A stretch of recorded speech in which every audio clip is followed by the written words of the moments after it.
Oi. Terá cerca de 30 minutos para a sua apresentação e depois teremos um espaço de debate, mas se for Ok, necessário, o telemóvel vai circular. ok. Ok? Vamos começar. Quando quiser, pode começar. Estamos Vamos? aqui para ouvir. Ok, vou começar. Até já. Bom, pessoal, boa tarde. Estou muito satisfeito de poder ter essa interação, né, com vocês. É muito importante esse momento, que é um momento também de reforçar, né, laços de amizade que a gente tem mantido através de Sérgio, né? Sérgio é a ponte Brasil-Portugal,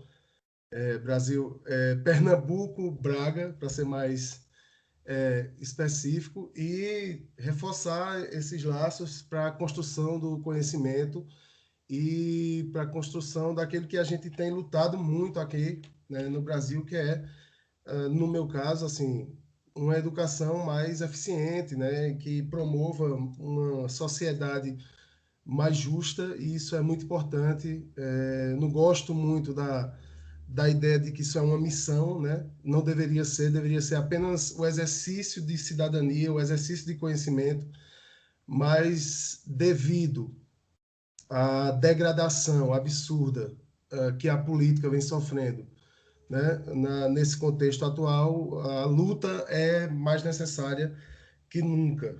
E isso é uma situação que só quem passa, só uma sociedade que está vivendo, né, um momento de degradação política e social é que pode sentir de fato a necessidade de da gente ficar na fronteira, né, entre fazer ciência com toda a objetividade que a ciência demanda, né? E, ao mesmo tempo, fazer a questão política com toda a subjetividade que a política demanda. Então, porque é uma questão de sobrevivência, não é só uma questão de fazer ciência, mas de sobrevivência. Bom, a nossa pesquisa, né, foi de uma política pública que foi implantada aqui no nosso estado, em Pernambuco. Se Sérgio puder passar o slide e colocar o mapa, né, para a gente se situar aí no planeta Terra, seria interessante,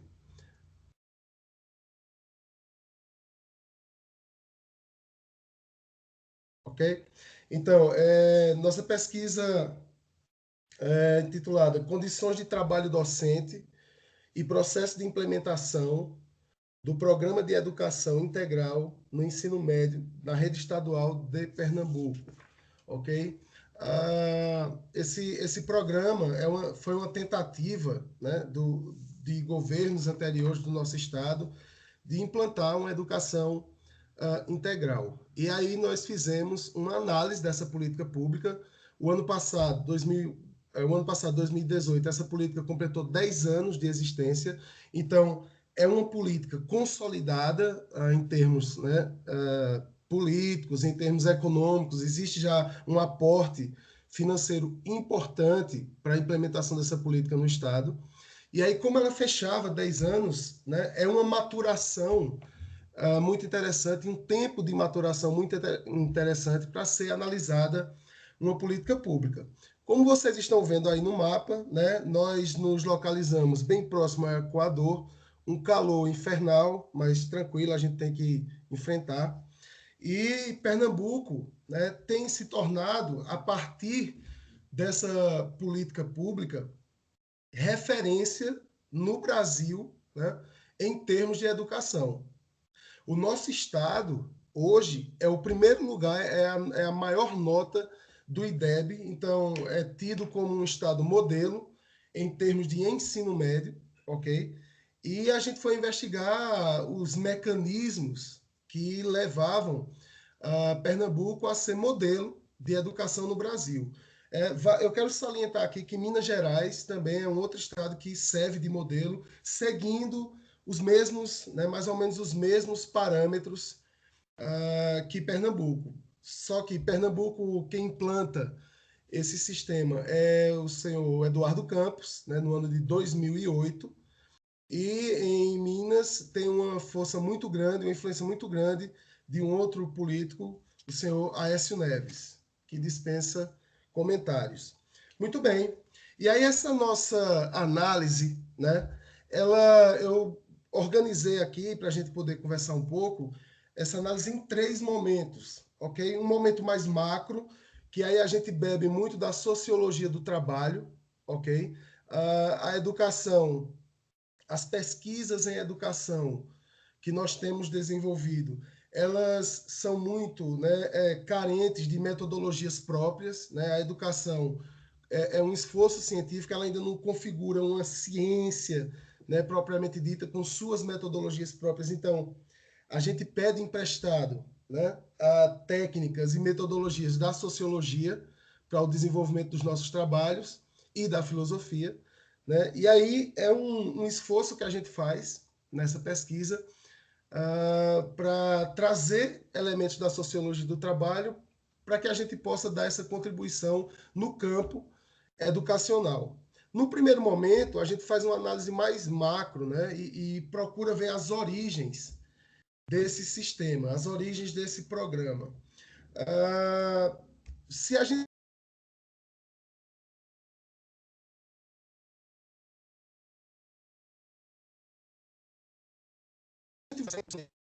teoria do Theodor Schultz, né, essa teoria vem, né, naquele momento, tentar compreender a crise que o capital estava passando naquele momento, e essa teoria ela vem para afirmar a importância da educação no âmbito do capital, no âmbito da produção. Então, a teoria do capital humano é uma teoria que procura agregar valor, né, educacional ao sistema produtivo. A teoria do capital humano ela tenta implementar a ideia nas pessoas de que, através da educação, através do investimento em si, as pessoas podem superar a questão do desemprego, superar a questão do subemprego, né, que é uma outra questão importante, e assim viverem melhor, né, numa situação economicamente mais favorável.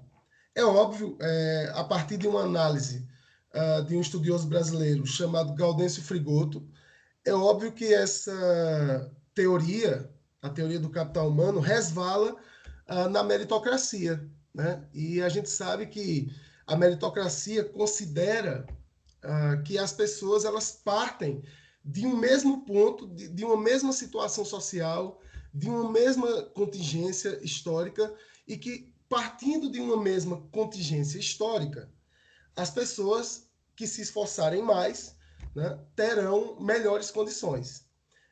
Claro que a gente, a partir desse estudo do Frigoto, a gente pode afirmar que essa ideia da meritocracia se torna uma falácia acrítica, porque não leva em consideração as condições sociais e históricas dos indivíduos e simplesmente afirma que o indivíduo pode ter sucesso na vida a partir do seu esforço na educação. Essa teoria do capital humano ela acaba por ensejar aqui no Brasil, né, uma pedagogia. Então, é muito interessante essa relação que os tempos históricos têm na construção de pedagogias. Coincidentemente, aqui no Brasil é anos 70, é a época da ditadura militar, e os militares abraçam essa ideia, né, e formam aqui uma pedagogia que a gente denomina de pedagogia tecnicista, né? Essa pedagogia ela parte do princípio, né, da neutralidade científica na escola, né? E isso cabe, obviamente, um debate muito interessante, até que ponto ser neutro na produção científica, até que ponto não ser neutro, né? E é uma pedagogia que tenta implementar nos estudantes a ideia de racionalidade, de produtividade, né, de eficiência produtiva. É uma pedagogia objetiva, operacional, né, que forma o indivíduo para o trabalho e que retira, né, dos professores a capacidade de planejamento, a capacidade, né, de interagir com as realidades múltiplas que esse país apresenta, né, porque ela prepara para os professores e para os alunos já o seu material, tudo já vem pronto, e aí o professor deixa de ser aquele agente, né, que desenvolve a educação para ser um multiplicador ali de um planejamento pedagógico já pronto a partir do tecnicismo. Esse é o primeiro momento, né, da nossa análise. É um momento mais de análise de conjuntura do que vem a ser depois o programa que a gente analisa. Num segundo momento, a gente vê o que começa a acontecer aqui no Brasil, né, pós ditadura militar.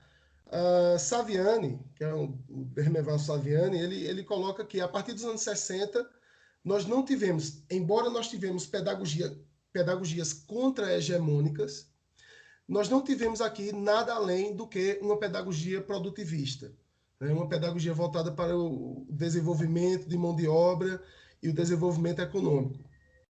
E aí a gente, no segundo momento, a gente se utiliza dos estudos de Luiz Carlos de Freitas para entender como foi feita a transferência desse tipo de racionalidade educacional dos Estados Unidos para cá, para o Brasil. Nossa educação, hoje, o modelo de educação que nós temos, é um modelo de educação muito baseado naquilo que tem acontecido nos Estados Unidos, né?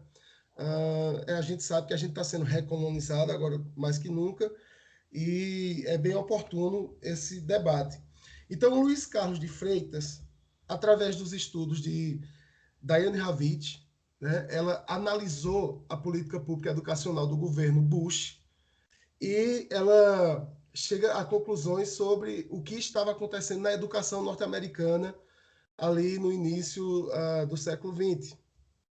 Havia um programa, né, chamado No Child Left Behind, né, implementado no governo Bush, e esse programa trazia as mesmas características pedagógicas e as mesmas características de gestão que estão sendo implantadas aqui no Brasil hoje. Esse programa ele leva em consideração que a educação ela deve ser um âmbito de implementação de elementos de gestão que vinha do mundo corporativo. É tanto que a Diane Ravitch ela analisa a partir dos corporate reformers, né? Os CEOs das grandes empresas, e o programa tenta trazer essas ideias de gestão para o âmbito da educação, tornando a educação um local de gerencialismo, né?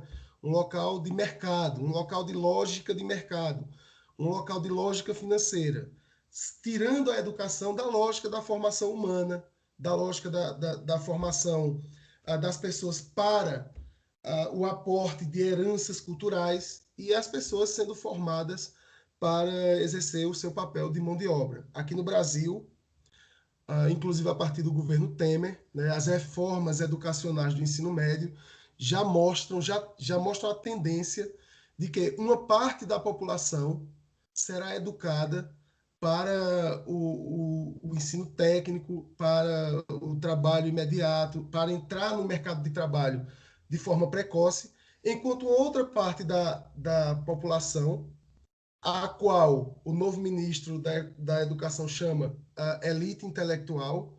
Eu estou até agora tentando entender o que é uma elite intelectual no ensino médio. Essa outra parte ela irá para a universidade e irá compor exatamente o quadro de gerencialistas que, né, depois comandar essa mão de obra que está sendo formada. Lá nos Estados Unidos aconteceu uma coisa muito interessante. Houve um relatório intitulado A Nation at Risk, e esse relatório deu conta de mostrar um quadro de uma educação caótica. A gente sabe que essa é uma das estratégias dos corporate reformers, mostrar que a educação pública é caótica, mostrar que a educação pública não dá resultados, justamente para incentivar a privatização do sistema. Aqui no Brasil, desde o governo Lula, que as privatizações vêm tomando conta do sistema educacional no ensino básico. Né? Essas privatizações, elas se mostram a partir dos materiais que as escolas adquirem, né? de todo o aparato, de todo o sistema que alimenta, né, as escolas, já passa por um processo de privatização muito forte. No ensino universitário, a privatização ela é de forma indireta. Né? A privatização veio através do FIES, veio através de programas como o ProUni, que financiam, né, o estudo da maioria da população nas universidades, e isso cria uma ambiência onde os recursos públicos que deveriam ser destinados ao melhoramento do sistema público de ensino são destinados para o setor privado, e aí este passa a gerir o sistema educacional. Nesse modo, a gente tem agora um novo modelo de pedagogia, que é a pedagogia que a gente chama de neotecnicista. A pedagogia neotecnicista, ela se apoia em 3 categorias fundamentais para o seu desenvolvimento. Ela se apoia na ideia de responsabilização, né?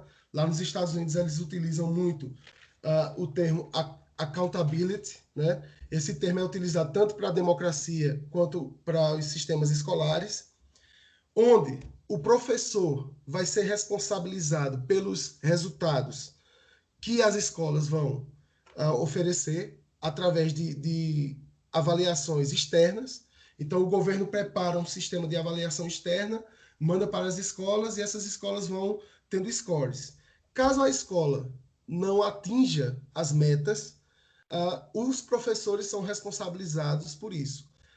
Isso, por si só, é um mecanismo de pressão sobre os professores. E aí os professores têm que, independente de sua condição, independente da condição de sua escola, eles têm que dar um resultado positivo. Porque a ideia da responsabilização é também a ideia da destruição moral do professor.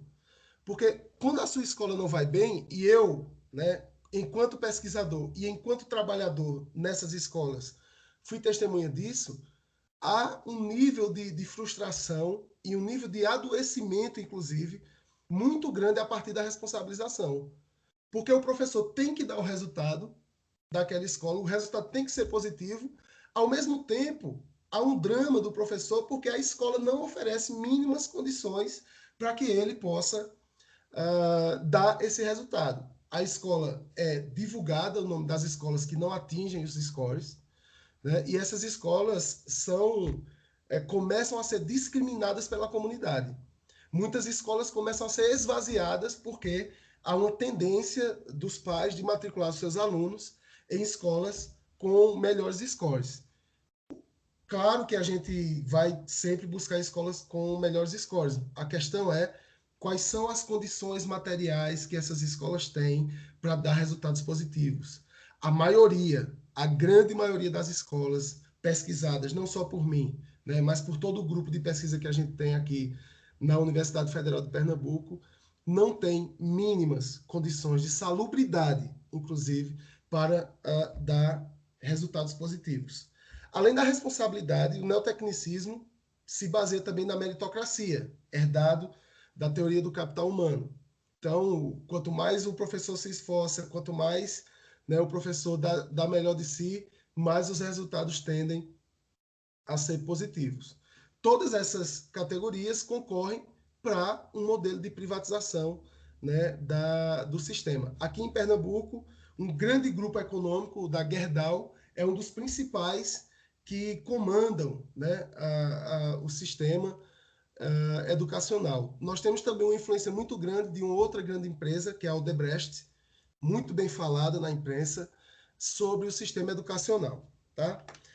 E aí, quais são os efeitos que isso traz?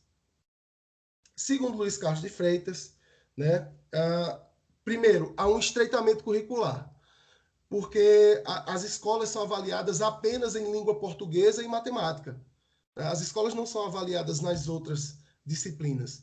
Há uma tendência de direcionamento dessas escolas para um esforço muito grande apenas em matemática e em língua portuguesa. Isso faz com que haja um estreitamento curricular.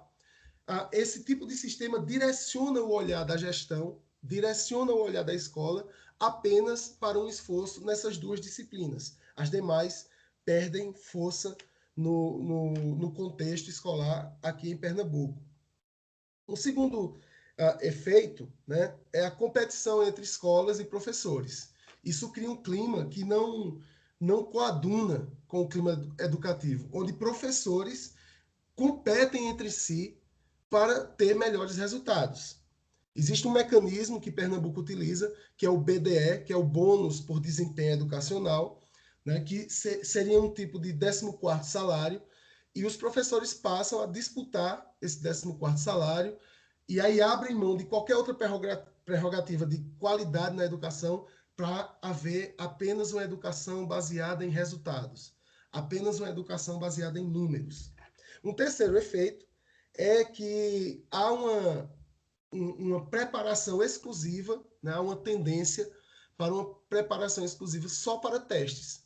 Então, a escola se converte num ambiente onde as crianças sofrem pressão, inclusive, para dar resultados positivos nesses testes. Todo o sistema se volta, né, para que esses testes deem resultados, scores positivos. Um quarto efeito, muito interessante, que as pesquisas têm revelado, são as fraudes. Tá? Os professores e gestores de escolas que querem ganhar o BDE, que querem ganhar esse bônus, esse 14º salário, eles tendem a provocar fraudes para poder ter scores positivos. O interessante é que não só os professores e gestores passam a atuar também em fraudes, como o próprio governo. Um dado muito interessante é que a última medição do IDEB, né, o Índice de Desenvolvimento Educacional Brasileiro aqui no país, colocou Pernambuco em primeiro lugar no IDEB. Hoje, Pernambuco é a maior nota no IDEB do país. O interessante é que, se você for ao chão da escola, se você for fazer verificações na realidade educacional de Pernambuco, não bate. Não bate. A realidade educacional que a gente tem, o nível educacional dos estudantes, não bate com os números que estão sendo apresentados. Uma dessas causas pode ser exatamente esses mecanismos que se criam para elevar as notas. Entre esses efeitos também, nós verificamos a precarização da formação do professor, através de apostilamento. Então, o professor tende, né, a estudar apenas aquilo e a ensinar apenas aquilo que vai servir nos testes padronizados. E, por fim, né, sobre esses efeitos, vem a destruição moral do professor. Né? Hoje a gente passa no Brasil, muito mais que nunca, uma destruição moral que perpassa por essas questões. Né? Os professores têm sido atacados claramente, né, por políticos, têm sido desvalorizados. Aqui no Brasil já cresce a ideia de homeschooling, né? Então, a tendência é que os alunos se eduquem em casa, e aí há uma série de questionamentos como os pais vão educar os alunos em casa, e isso perpassa por uma questão de falta de estrutura completa. Os pais não têm capacidade científica de educar os seus alunos. Mas muitos, a ideologia que vem se criando é de que é melhor o aluno em casa, o jovem em casa, sem orientação nenhuma, do que na escola, porque criou-se agora a ideia de que professores são doutrinadores comunistas. Isso é bem próprio do macartismo dos Estados Unidos dos anos 50. É bem próprio dessas situações mais radicais. O terceiro e último momento é o momento em que a gente chega aqui nas pesquisas em Pernambuco. Então, nós temos aqui o grupo gestor, né, que é um grupo que desenvolve pesquisas de avaliação de políticas públicas, com um foco no ensino médio e no ensino médio integral. E esse grupo é comandado pela professora Catarina Nínive e pelo professor Jamerson Silva, conta com uma dezena de pesquisadores, e a gente tem pesquisado, olhado para a política pública de ensino médio integral sobre várias óticas. E isso tem revelado uma aproximação muito grande entre aquilo que a gente verifica nos Estados Unidos, num programa que faliu, né? Nos Estados Unidos, os pais entraram na justiça para que o programa fosse interrompido, e uma aproximação muito grande desse programa com o programa de ensino médio integral aqui em Pernambuco. Gostaria que o professor Sérgio Rego passasse o slide aí com todo respeito, galhardia. Então, esse slide, né, é um organograma que eu preparei, por sinal está muito feio, mas tudo bem, né? Para tentar organizar o sistema que acontece, né? Aquilo que acontece, que a gente tem vivenciado. A partir dessa ideia de gerencialismo dos corporate reformers, né? Nós vamos ter, em termos de teoria, né? Em termos de sistemática, a teoria do capital humano, né? E a pedagogia tecnicista e, nos dias de hoje, neotecnicista, né, como aporte. E esse sistema é baseado no sistema de responsabilização, que leva ao gerencialismo, que leva a um foco das escolas, né, no componente de gestão. A gestão passa a ser muito mais importante que o ensino. A gestão passa a ser muito mais importante que o ato do professor passar e discutir com os alunos as heranças culturais, né? E isso aí em função de gerar scores positivos. E isso aí para escamotear a ideia de que as escolas não têm investimento necessário em infraestrutura, não tem investimento necessário em material didático, em condições de trabalho para os professores. Então, esse sistema concorre perfeitamente para extrair o melhor, e esse melhor é entre aspas, do pior. Nós não damos condição, nós não damos valorização social, nós não damos material didático suficiente, sequer estrutura. Na minha pesquisa, eu entrevistei professores que relataram que nas escolas os alunos comiam no chão, porque tinham que passar o dia inteiro na escola, e a escola não tem refeitório. Então os alunos pegam sua merenda e vão fazer sua refeição sentados no chão, né? Na minha pesquisa, eu entrevistei professores que relataram, por exemplo, que eles não têm condição de tomar um banho. Então você imagina aqui no Nordeste, em Pernambuco, com calor de, né, 40 graus, e os professores tendo que passar o dia inteiro na escola e não tem banheiro. Não tem banheiro para você fazer sua higiene, né? Então, acabou que a gente viu uma deputada aqui fazendo a crítica ao programa e descrevendo, depois de ter passado por várias escolas, que o programa, ao invés de oferecer uma educação integral, o programa estava confinando os jovens nas escolas. Era um confinamento de jovens nas escolas. E isso foi meio que chocante para a gente, né? O problema, por favor, Sérgio, o problema que a gente levantou nas nossas pesquisas era se havia condições, né? Será que as condições de trabalho docente nas escolas de referência em ensino médio do estado de Pernambuco são suficientes para garantir a implementação dessa política pública? O que a nossa pesquisa, junto com outras pesquisas de outros membros do grupo gestor, tem apontado é que não existe condições suficientes e que os resultados positivos têm sido alcançados através de mecanismos de gerencialismo. Por favor, meu querido amigo Sérgio. E aí o nosso objetivo era fazer a avaliação, né, das condições de trabalho docente. Então, como é que esses professores têm dado resultados tão extraordinários, entre aspas, tão positivos, entre aspas, num contexto de tanta falta de estrutura para o trabalho e de condição de trabalho. É óbvio que o sistema conta com ótimas escolas. A realidade é heterogênea. Nós temos ótimas escolas, ok? Com uma infraestrutura montada, com laboratório, com tudo que é necessário para se desenvolver uma boa educação, mas nós temos escolas completamente precarizadas, com o trabalho do professor intensificado para poder dar resultados. Eu vou parar por aqui, deu 30 minutos, e aí eu fico aberto às questões. Muito obrigado pela atenção.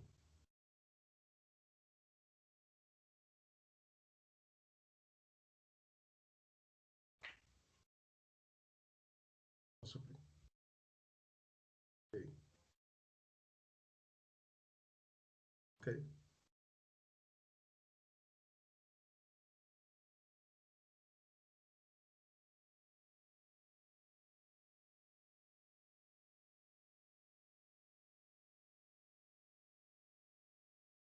Ah, estão tímidos. Deve ser porque eu dei escovinha no cabelo, estou muito bonito.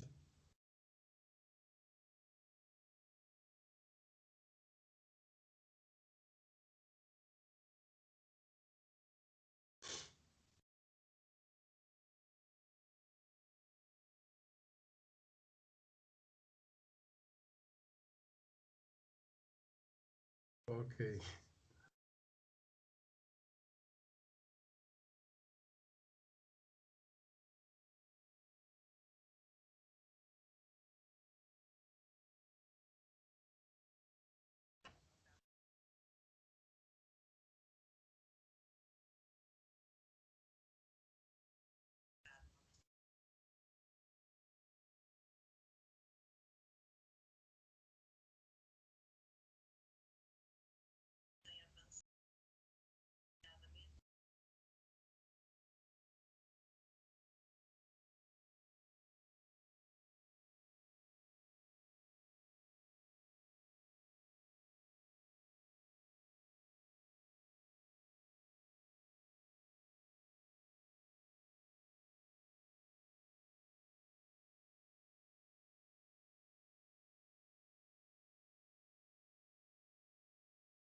Ok.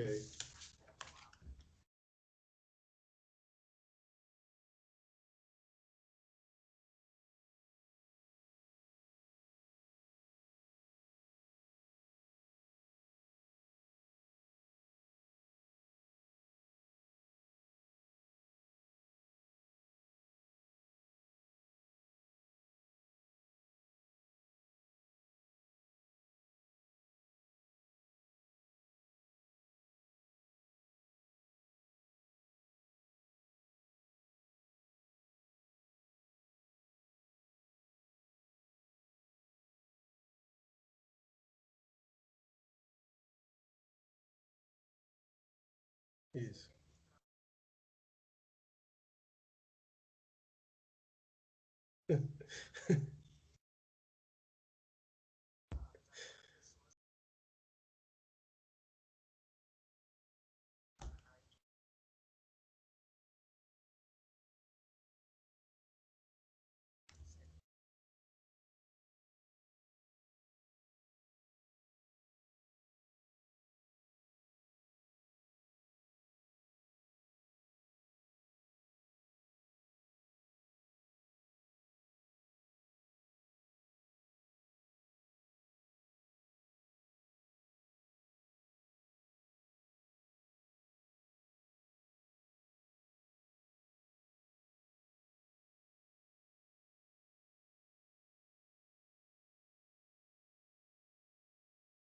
sim.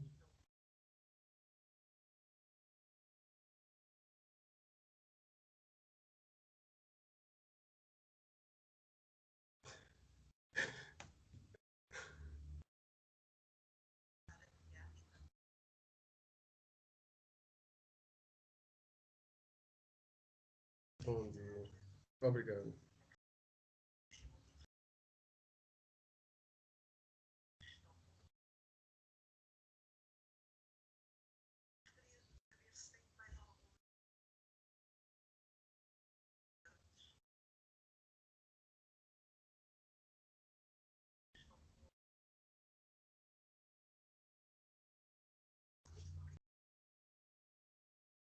Ok.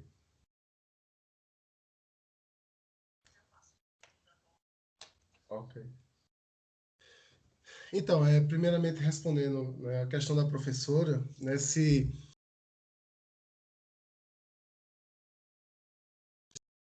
positivo, e especificamente em relação à teoria do capital humano, é óbvio, né, que uma formação, uma melhor formação educacional traz maiores vantagens, né, para o indivíduo dentro do contexto do mercado de trabalho. Isso a gente não pode contestar. Inclusive, o Theodor Schultz ganhou o prêmio Nobel, né, de economia com essa teoria, né? A questão da crítica é exatamente quando falta opção, né?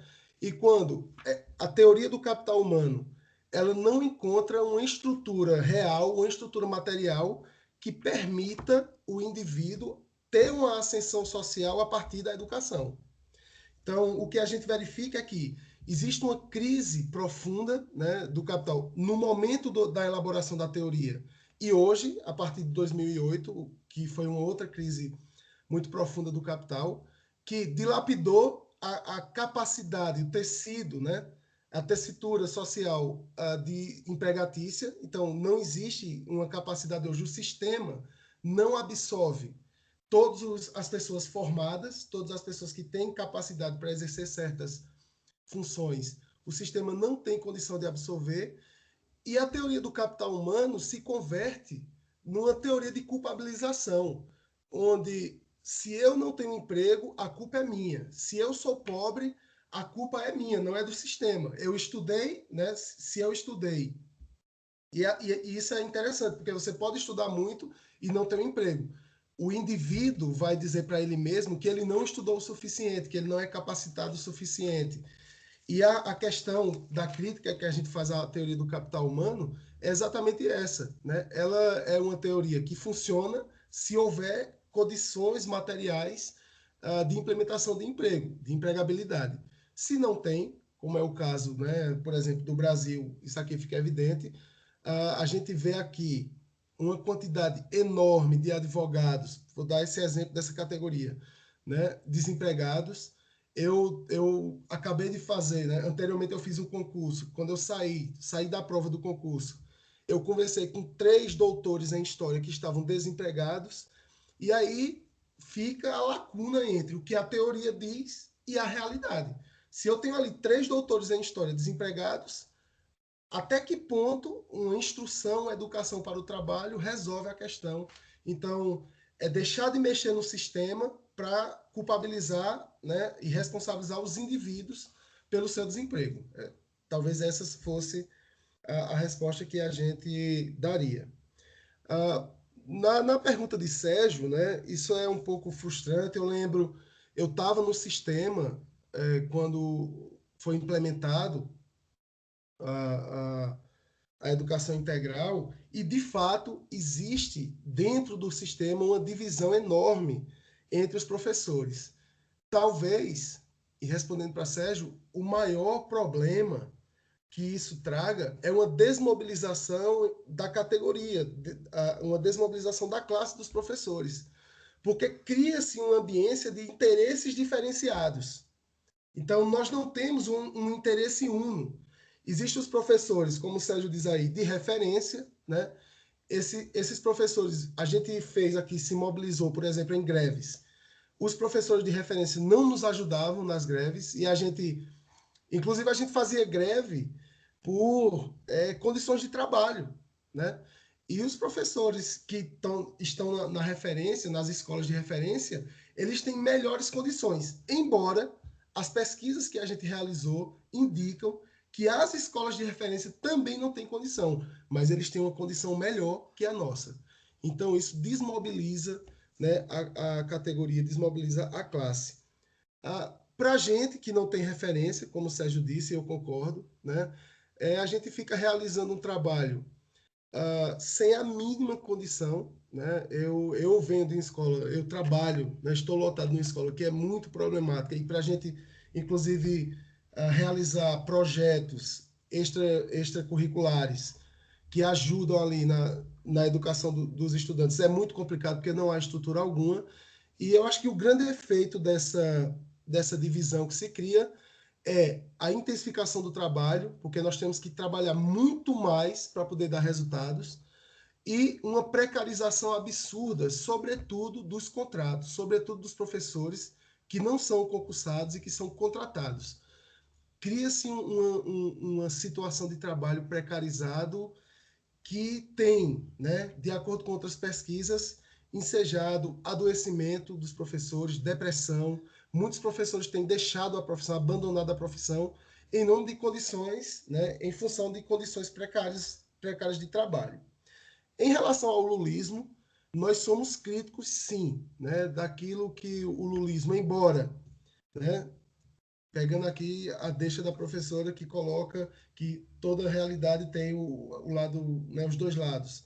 Embora houve uma expansão muito interessante do sistema educacional, os institutos federais, as universidades se interiorizaram e houve uma expansão também das matrículas no ensino básico, o lulismo se prestou também a ensejar e reforçar o neotecnicismo, né, a ideia da responsabilização e a privatização do sistema através de FIES e ProUni, como eu havia mencionado anteriormente.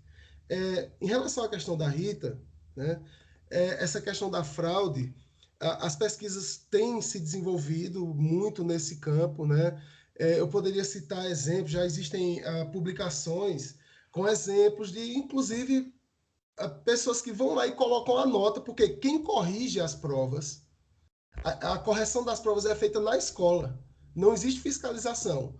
As provas vêm, os professores distribuem as provas, os alunos respondem às provas e nós corrigimos a prova.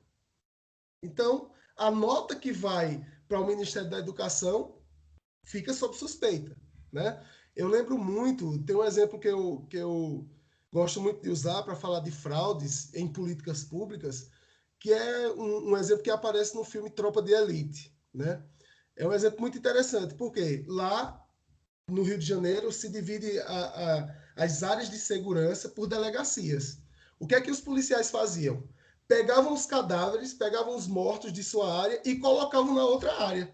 Então a minha área passa a ser menos violenta, porque o número de mortos aumentou na outra área.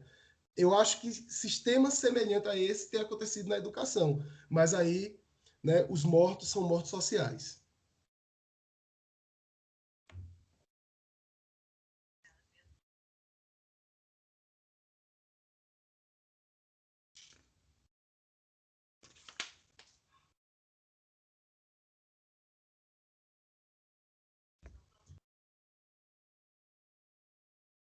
Ok.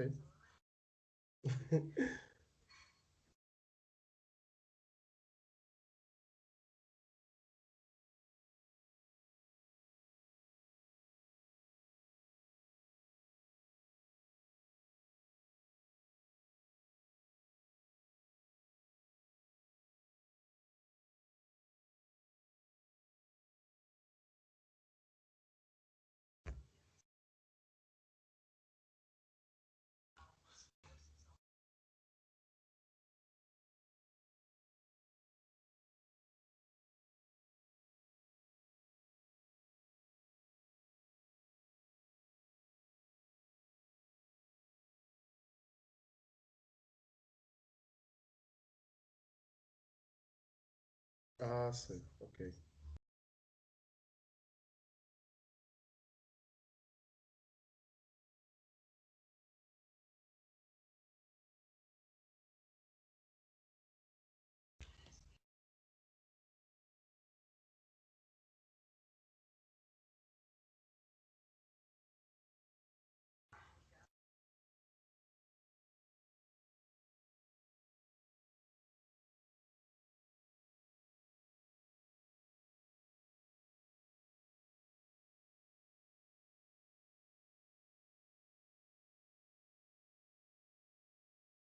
Ok. Tem uma pergunta? Ok.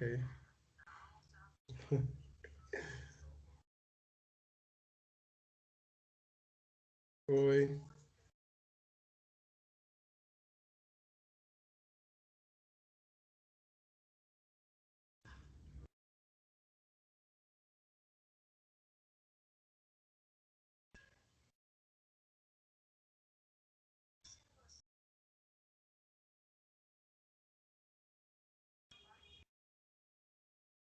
Ela foi da minha banca.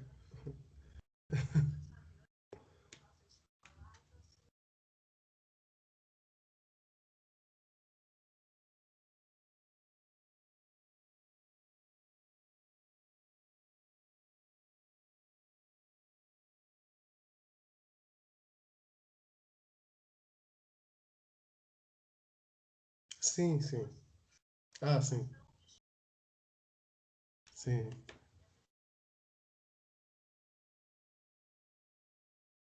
Muito bom.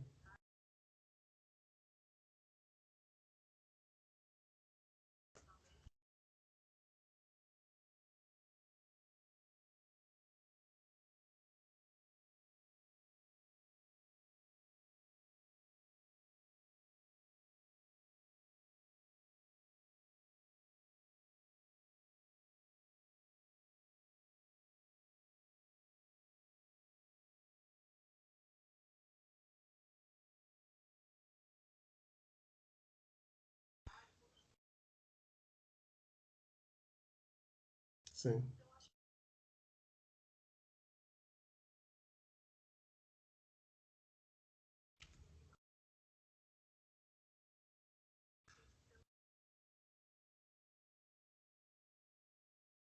Muito obrigado, muito obrigado. Ok. É, falando primeiramente, é um sistema público, né? Respondendo à professora, é um sistema público, mas que, como a gente diz, é um sistema público com uma ambiência de privatização muito grande, né? Então, as empresas que fornecem são empresas que têm até controlado a maneira como o programa tem sido conduzido. Então, a característica majoritária é público e talvez a gente esteja num período de transição dessas políticas, de construção dessas políticas, onde ainda não haja uma identidade sólida, né? Naquilo que a gente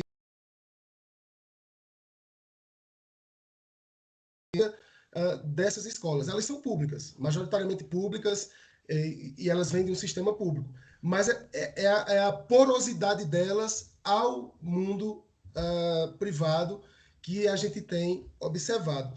Sobre os alunos, né, de onde eles vêm? No caso da minha pesquisa, Garanhuns, né, nossa cidade, ela atende a alunos de 20 municípios. Né? Então, é uma região é, enorme de alunos que vêm, inclusive, estudar aqui nessa cidade. Sobre essa observação que a professora faz, de que tem pais deslocando alunos, né, para outras regiões, uh, os estudos da Diane Ravitch, lá do programa norte-americano, apontaram, e isso aqui a gente não verifica também por condições econômicas diferenciadas, apontaram para uma especulação imobiliária, inclusive. Né? Então, um outro sistema, o de especulação imobiliária, agindo aí para oferir lucros em função das melhores escolas, das escolas que têm mais score. E a gente aqui ainda não observa isso, né? Então, muitas vezes, a gente vê alunos saindo do mesmo bairro, lá nos Estados Unidos a gente já verificava famílias se mudando, se deslocando. Né? E isso é em função desse sistema. Eu queria agradecer muito a Mônica por essa. Eu penso que essa questão, que não é meramente semântica, né? Entre falar em preparar para o trabalho e preparar para a empregabilidade, porque isso é central de fato. Né? Talvez no calor da nossa fala a gente troca a expressão, embora eu confesso aqui que eu não tinha me atentado à expressão empregabilidade porque essa expressão traz uma consequência completamente diferente para o nosso conceito. Dizer também que o nosso trabalho, ele é o conceito central, a categoria central da nossa pesquisa é o conceito de trabalho, né? Embora na exposição talvez não tenha ficado muito claro, e dizer que a professora Marise Ramos é uma figura do coração e, assim, foi um crescimento muito grande poder ter trabalhado com ela na nossa pesquisa. Até jazz a gente ouviu junto no dia da apresentação. Fico à disposição, professor.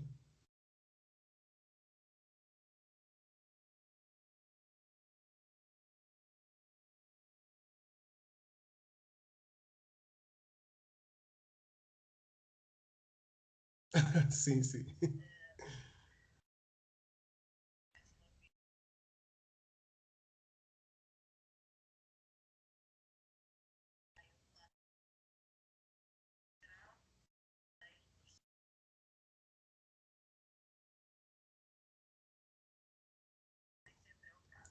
Obrigado, professor.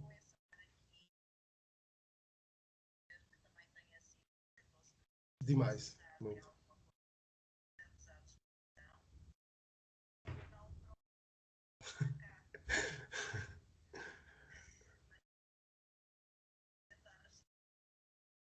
E essa seria a parte mais interessante, hein?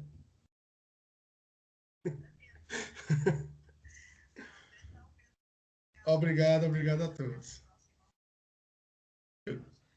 Queria agradecer a oportunidade de vocês me ouvirem, né?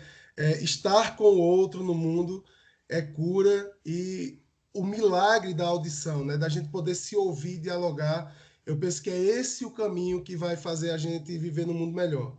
Um abraço e muito obrigado pela atenção.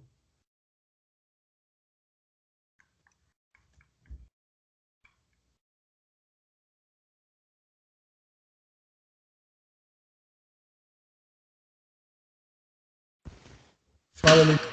Pronto, estás Bom, entretanto, eu vou convidar-vos para o nosso habitual almoço. Não podemos continuar a conversar com o nosso orador, mas aqui podemos conversar uns com os outros. Beleza.